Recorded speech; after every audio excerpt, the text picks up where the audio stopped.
जैसे जैसे निकाह के दिन करीब आते जा रहे हैं, मीर अब्दुर्रहमान की परेशानी बढ़ती जा रही है।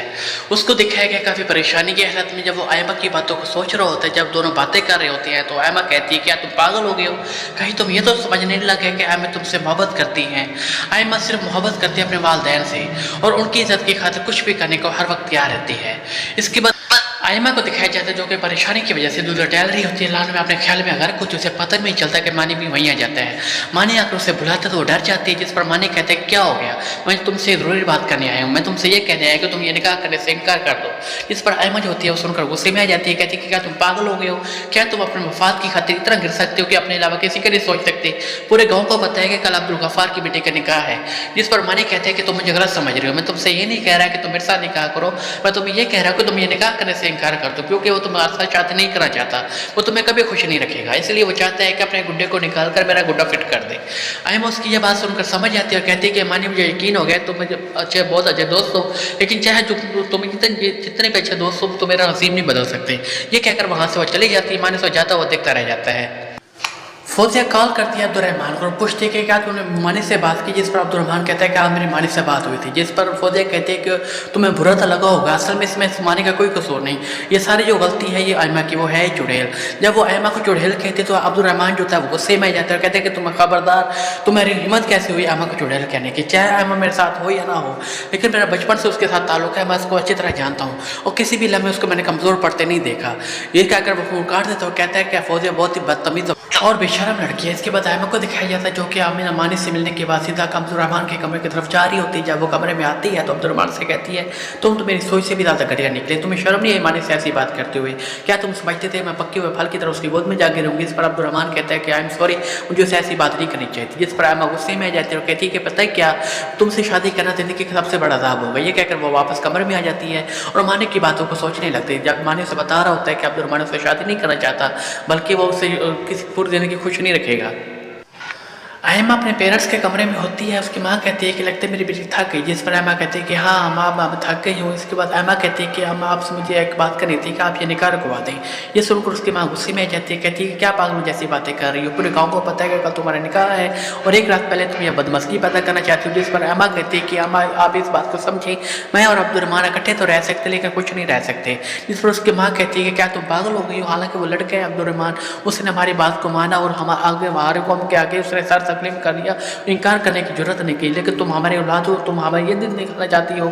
जिस पर अम्मा कहती है कि आपने उसे अपना हुक्म सुनाया था, उसको राय नहीं ली, अगर आप उसे राय लेते तो वो भी यही बात करता। जिस पर उसकी माँ कहती है कि खबरदार तुमने कोई बदमस्ती पैदा करने की कोशिश की। इसके बाद अब्दुर्रहमान को दिखाया जाता है जो कि काफ़ी परेशानी की हालत में अपने कमरे में टहल रहा होता है। मानी भी उसके कमरे में आ जाता है शेरवानी लेकर, कहता है दुल्हे मियाँ अभी तक तुमने तैयारी पूरी नहीं की। जिस पर अब्दुर्रहमान कहता है कि भाई जिसको आज फांसी की सजा हुई हो उसके लिए तैयारी क्या अहमियत रखती है, चाहे वो शेरवानी पहने या काटन की लकड़ी की कमीज। इस पर मानी कहते हैं क्यों परेशान है और अल्लाह सब बेहतर करेगा, हो सकता है तुम्हारी और हमें की अंडरस्टैंडिंग हो जाए। जिस पर अब्दुर्रहमान कहता है कि ऐसा नहीं हो सकता, वो और मैं अलग अलग शिक्षा से, हम दोनों की आदतें बिल्कुल एक दूसरे से मुख्तलिफ हैं। वो हमेशा बचपन से मुझे लूजर लूजर कहते हैं। ये जिस पर मानी कहता है अरे भी वो तो बचपन की बात है, आप तो ऐसा नहीं कहती। जिस पर अब्दुर्रहमान कहता है कि हाँ वो अब ऐसा नहीं कहते, लेकिन उसकी आंखों में अभी मुझे आपको लूजर नजर आता है। जिस पर मानी कहता है कि परेशान है और अब रुखसे में 1 साल बाकी है, हो सकता है कि तुम्हारे तमाम हालात बेहतर हो जाए। इस पर अब्दुर्रहमान कहता है कि ये भी तो हो सकता है कि 1 साल में हम एक दोनों से इतना भर जाए तो हम रास्ते अलग कर लें। इस पर मानी खामोश हो जाते हैं। इसके बाद आयमा को दिखाया जाता है जो कि तैयार होकर आ जाती है। उसकी सहेली उसकी तारीफ करते हैं, काफी खूबसूरत लग रही होती है आयमा।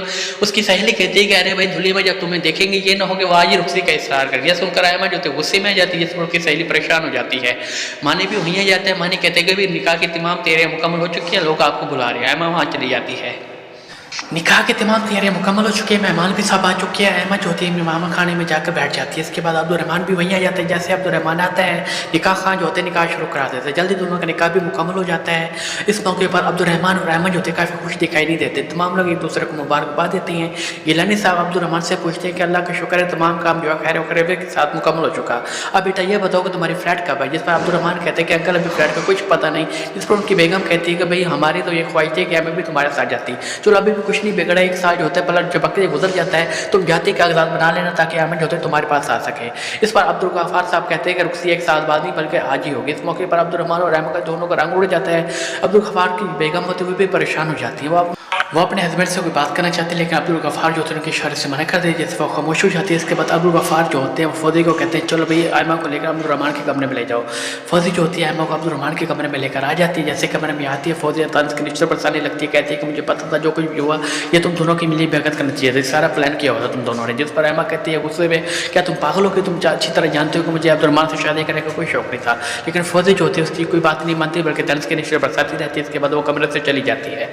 इसके बाद अब्दुल गफ़ार जो होते हैं कमरे में आ जाते हैं, कहते हैं कि अल्लाह शुक्र है जो कुछ भी हुआ खैर व खैरियत के साथ सब कुछ तमाम का मुकम्मल हुआ।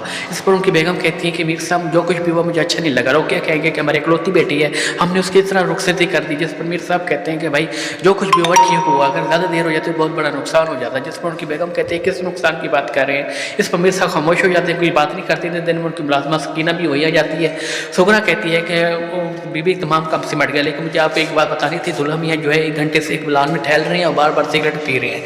ये सुनकर मीर साहब जो होते बैठ जाने लगते हैं। उनकी वाइफ उनको रोक देती है, कहती मीर साहब बेटी देने के बाद जो होते दमा से तमीज़ से बात करनी पड़ती है, होकर भी चलाया जाता है। आप ऐसे करें आप इधर बैठे, मैं जाती हूँ, मैं उसको जाकर देखती हूँ। आयमा की मदर अब्दुल रहमान के पास जाती है, कहते हैं बेटा क्या बात है, क्यों तुम्हें परेशानी में इधर डाल रहे हो, मैं काफ़ी देर से तुम्हें देख रही थी इसलिए तुम्हारे पास चले। अब्दुल रहमान कहता है कि यार नहीं परेशान होने की कोई बात नहीं, मेरे पास मैं कमरे में जा रहा हूँ। ये बात कहकर वो कमरे में आ जाता है। आयमा जो होती है सो रही होती है, मेरा अब्दुल रहमान उसको उठाता है। जैसे आयमा उठती है तो कहता है तुम मेरी नींद ख़राब करके आराम से सो रही हो, तुम्हें मैं आराम से सोने दूंगा। उसके तेवर काफ़ी बिगड़े हुए होते हैं, आयमा उसको देखकर डर जाती है। यही पे एपिसोड का खत्म हो जाता है।